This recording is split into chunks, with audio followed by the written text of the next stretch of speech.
የዲደብሊው ዜና ጤና ይስጥልኝ አድማጮች። በመጀመሪያም ዋና ዋና ርዕሶቹ የሀገራዊ ምክክር ጉባኤ ተሳታፊዎች በ8 አጀንዳዎች ላይ የመከሩባቸው ምክረ ሀሳቦች የተጠናቀሩበት የመጨረሻው ሰነድ ነገ ለ4000 ጉባኤተኞች እንደሚቀርብ የሀገራዊ ምክክር ኮሚሽን አስታወቀ። የኮሚሽኑ ምክትል ዋና ኮሚሽነር ሂሩት ገብረስላሴ ዛሬ በሰጡት መረጃ የተዘጋጀው አንድ ወጥ ሰነድ 120 ቡድን ባሉት አጠናቃሪ ስብስብ የተዘጋጀና ጉባኤተኛው የተስማማባቸው ናቸው። በጎርጎሮሳዊ 2025 ዓ.ም በዓለም ዙሪያ 350 የእርዳታ ሰራተኞች መገደላቸውን የተባበሩት መንግስታት ድርጅት ዛሬ አስታወቀ። አብዛኛዎቹም በጋዛና በሱዳን መገደላቸውን ያሳወቀው ድርጅቱ ሰብአዊ አገልግሎት ይሰጡ በነበሩት በእነዚህ ሰዎች ላይ የተፈጸሙትን ግድያዎች ተቀባይነት የሌላቸው ሲል ኮንኗል። የዘንድሮውን የጀርመን አፍሪቃ ሽልማት ኬንያዊቷ ዋዊራ ኒጂሩ አሸነፉ። የጀርመን አፍሪቃ ፋውንዴሽን የ35 ዓመቷን ኒጂሩን ለሽልማት የመረጠው በመቶ ሺዎች ለሚቆጠሩ ኬንያውያን ተማሪዎች ምገባ በማደራጀት ላበረከቱት አስተዋጽኦ ነው። ዜናው በዝርዝር የሀገራዊ ምክክር ጉባኤ ተሳታፊዎች በ8 አጀንዳዎች ላይ የመከሩባቸው ምክረ ሀሳቦች የተጠናቀሩበት የመጨረሻ ሰነድ ነገ ለ4000 ጉባኤተኞች እንደሚቀርብ የሀገራዊ ምክክር ኮሚሽን አስታወቀ። የኮሚሽኑ ምክትል ዋና ኮሚሽነር ሂሩት ገብረስላሴ ዛሬ እኩለ ቀን ላይ በሰጡት መረጃ የተዘጋጀው አንድ ወጥ ሰነድ 120 ቡድን ባሉት አጠናቃሪ ስብስብ የተዘጋጀና ጉባኤተኛው የተስማማባቸው ናቸው። ማምሻቸውን እነዚህ 120ዎቹ አጠናካሪ ቡድኖች የመጨረሻዎቹን ግብዓቶች በማካተት የመጨረሻውን ሰነድ አጠናቀው ያዘጋጃሉ ማለት ነው። በዚህ መሰረት በነገው ዕለት ይሄ የተጠናከረው የመጨረሻው ሰነድ ለ4000 ተሳታፊ ይቀርባል ማለት ነው። እያንዳንዱ ቡድን በሚቀርበው ሰነድ ላይ የመጨረሻ የተባለን ግብዓትና አስተያየት ማስገባት የሚያስችል አሰራር መዘርጋቱንም ምክትል ዋና ኮሚሽነሯ ገልጸዋል። ምክትል ዋና ኮሚሽነር ሂሩት ገብረስላሴ የኢትዮጵያ ሕዝቦች አንዳንድ የተዛቡ መረጃዎችን በመስማት እንዳይወዛገቡ አሳስበዋል። የተዛቡ ያሏቸው መረጃዎች ግን የትኛዎቹ እንደሆኑ አልጠቀሱም። ትክክለኛ የሆኑ ሚዲያዎችን እንዲከታተሉ በሚልም አሳስበዋል። ኃላፊዋ ትክክለኛ የሆኑ ያሏቸው መገናኛ አውታሮች የትኛዎቹ እንደሆኑም ሆነ በምን መመዘኛ እንደዚያ እንደተባሉ አልገለጹም።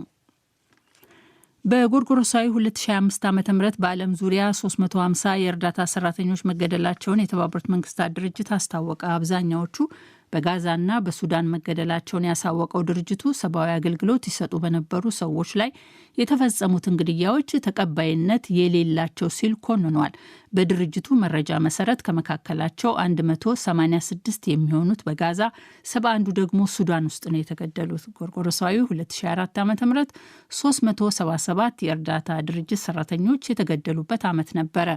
የተባበሩት መንግስታት የሰብአዊ ጉዳዮች አስተባባሪ በምህጻሩ ኦቻ ባወጣው መግለጫ መሰረት ባለፉት 3 ዓመታት ከ1000 በላይ የእርዳታ ሰራተኞች ተገድለዋል። ካለፈው ጥር ወዲህ ብቻ በዓለም ዙሪያ 82 የእርዳታ ሰራተኞች በስራ ላይ እያሉ ሲገደሉ ሌሎች 97 ደግሞ ቆስለዋል፣ 39 ታግተዋል።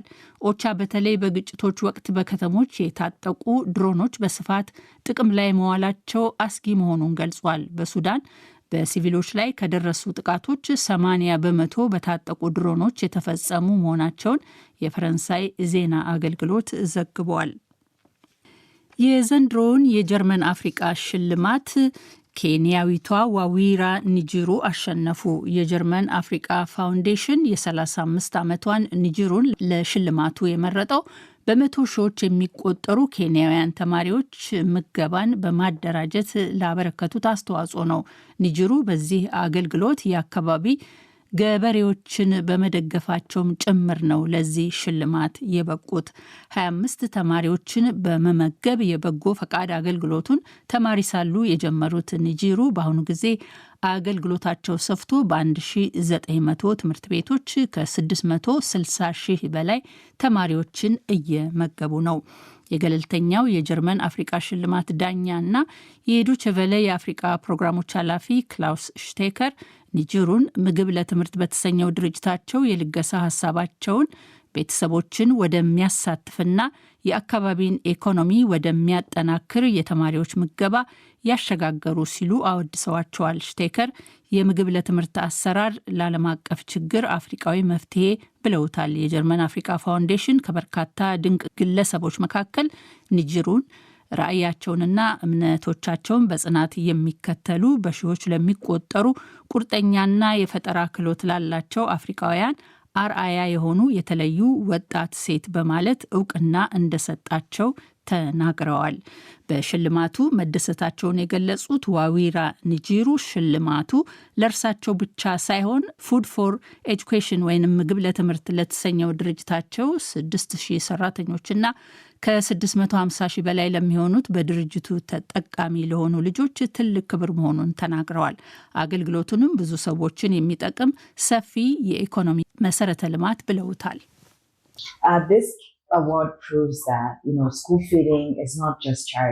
ይህ ሽልማት የተማሪዎች ምገባ ችሮታ ብቻ ሳይሆን ኢኮኖሚን ብቁ እንዲሆን ለማስቻል የመሰረተ ልማት ግንባታም ጭምር ነው። ከሴት ሰንሰለቶች እስከምንመግባቸው ልጆች ድረስ ብዙ ሰዎች በየቀኑ መንቃትና ስራ ማግኘት እንዲችሉ፣ ልጆች እንዲነቁና ሊተማመኑበት የሚችሉት ነገር እንዲኖራቸው፣ ወላጆች መንግስታትም ሊያበረክቱት የሚችሉት ነገር እንዲኖራቸው ያስችላል። ስለዚህ የተማሪዎች ምገባ ብዙ ሰዎችን የሚጠቅም ሰፊ የኢኮኖሚ መሰረተ ልማት ነውና ምግብ ለትምህርት በዚህ መንገድ እውቅና እያገኘ በመሆኑ በጣም አመስጋኝ ነኝ። ዋዊራ ኒጂሩ ሽልማታቸውን በመጪው ጎርጎሮሳዊ ህዳር 4 2016 ዓ.ም ከጀርመን የኢኮኖሚ ልማትና ትብብር ሚኒስቴር በርሊን ውስጥ ይቀበላሉ። ይህ ዶይቼ ቬለ ዲደብሊው ነው። በዚህ ሳምንት መጀመሪያ ላይ በደቡብ ምዕራብ ሶማሊያዋ ከተማ ባይዶዋ በመንግስት ወታደሮችና በሚሊሻዎች መካከል በተካሄደ ውጊያ ሲቪሎችም ወታደሮችም መገደላቸውንና መቁሰላቸውን የሆስፒታል ምንጮችና የመንግስት ባለስልጣናት አስታወቁ። ሰኞ ማለዳ በተቀሰቀሰው በዚህ ውጊያ ቢያንስ 4 ሰላማዊ ሰዎች መገደላቸውንና 98 ሰዎች መቁሰላቸውን የሆስፒታል ምንጮች ሲናገሩ፣ የሶማሊያ ባለስልጣናት ደግሞ ከሚሊሻዎቹ ወገን 30 ተገድለዋል ብለዋል። ይሁንና ከመንግስት ወታደሮች በኩል የሞቱ እንዳሉም ሆነ እንደሌሉ ወዲያውኑ አለመናገራቸውን አሶሲየትድ ፕሬስ ዘግቧል። መንግስት ሞቱ ስላላቸው ሚሊሻዎች ደግሞ ከገለልተኛ ወገን ማጣራት አልተቻለም። ባይዶዋ የሚገኘው የቤይ ግዛት ሆስፒታል የአስቸኳይ ሕክምና ክፍል ኃላፊ እንደተናገሩት ከቆሰሉት መካከል 28ቱ ሴቶች ናቸው። የተባበሩት አረብ ኤሚሬቶች አዲስ ጥቃት ሰነዘረችብኝ ካለችው ከኢራን ጋር የነበራትን ሁሉንም ንግድ ለጊዜው ማቋረጧን ዛሬ ረቡዕ አስታወቀች። የኤሚሬቶች የውጭ ጉዳይ ሚኒስቴር መንግስታቸው በኢራን ላይ ይህን የቅጣት እርምጃ ለመውሰድ መወሰኑን አስታውቋል። ሚኒስቴር መስሪያ ቤቱ ባወጣው መግለጫ መሰረት ተጨማሪ መግለጫ እስከሚሰጥ ድረስ እርምጃው ሁሉንም የንግድና የፋይናንስ ግብይቶች አግዷል። በዩናይትድ ስቴትስ ማዕቀቦችና እገዳ እየተቀጣች ነው የምትባለውን ኢራንን ይበልጥ የሚያገል ይሆናል ተብሏል። እርምጃው ትናንት ሌሊት ወደ ኤሚሬቶች የተተኮሰ የረዥም ርቀት ተወንጫፊ ሚሳይል በአገር አቀፍ ደረጃ ነዋሪዎች መጠለያዎች እንዲፈልጉ አስገድዶ ነበረ። የትናንቱ የሚሳይል ጥቃት ከቅርብ ሳምንታት ወዲህ ለመጀመሪያ ጊዜ ለነዋሪዎች ማስጠንቀቂያ ያሰጠ ነው። ትናንት ሌሊት ወደ ኤሚሬቶች ተተኮሱ የተባሉት 2 ሚሳይሎች ፋርስ ባህረ ሰላጤ ውስጥ መውደቃቸው ተሰምቷል። ኤሚሬቶች ሚሳይሎቹን በመተኮስ ኢራንን ብትከስም ኢራን ግን አስተባብላለች። በማዕከላዊ አፍሪቃ ሪፐብሊክ በአንድ የወርቅ ማዕድን ማውጫ ስፍራ ዛሬ በደረሰ የመሬት መደርመስ አደጋ ቢያንስ 100 ሰዎች ሞተዋል ሲሉ የአካባቢ ምንጮች አስታወቁ። ማዕከላዊ አፍሪቃ ሪፐብሊክን ከካሜሩን ጋር በሚያዋስነው ዞምቦዬ በተባለ ስፍራ በሚገኝ ህገወጥ በተባለ በዚህ የማዕድን ማውጫ ትናንት ከሰዓት በኋላ በደረሰው በዚህ አደጋ የሞቱት ቁጥር አንድ የአካባቢው የመንግስት ሰራተኛ እንዳሉት ወደ 40 ይደርሳል። የአካባቢው ነዋሪዎች ግን የሟቾቹ ቁጥር ወደ 100 ይጠጋል ሲሉ ዛሬ ተናግረዋል። የአካባቢው ባለስልጣናት በበኩላቸው በአሁኑ ጊዜ የሟቾቹን ቁጥር መናገር አስቸጋሪ መሆኑን ገልጸዋል። በአካባቢው በቁፋሮ ላይ የነበረ አንድ ግለሰብ ደግሞ መሬቱ ሙሉ በሙሉ ተደርምሶ ሰዎቹ ተቀብረዋል ብለዋል። በአካባቢው በህይወት የተረፉም ሆነ ሌሎች የደረሱበት ያልታወቀ ሰዎች ፍለጋ ቀጥሏል። ይህ ዶች ቨለ DW ነው።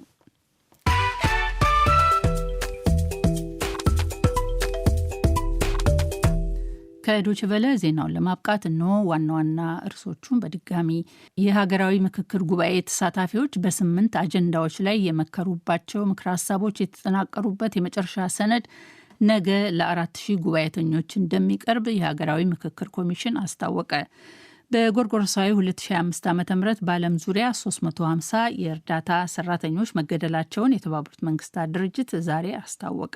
አብዛኛዎቹ በጋዛና በሱዳን መገደላቸውን ያሳወቀው ድርጅቱ ሰብአዊ አገልግሎት ይሰጡ በነበሩት በእነዚህ ሰዎች ላይ የተፈጸሙትን ግድያዎች ተቀባይነት የሌላቸው ሲል ኮንኗል። የዘንድሮውን የጀርመን አፍሪቃ ሽልማት ኬንያዊቷ ዋዊራ ንጂሩ አሸነፉ። የጀርመን አፍሪቃ ፋውንዴሽን የ35 ዓመቷን ንጂሩን ለሽልማቱ የመረጠው በመቶ ሺዎች ለሚቆጠሩ ኬንያውያን ተማሪዎች ምገባ በማደራጀት ላበረከቱት አስተዋጽኦ ነው። ዜናው በዚሁ አበቃ።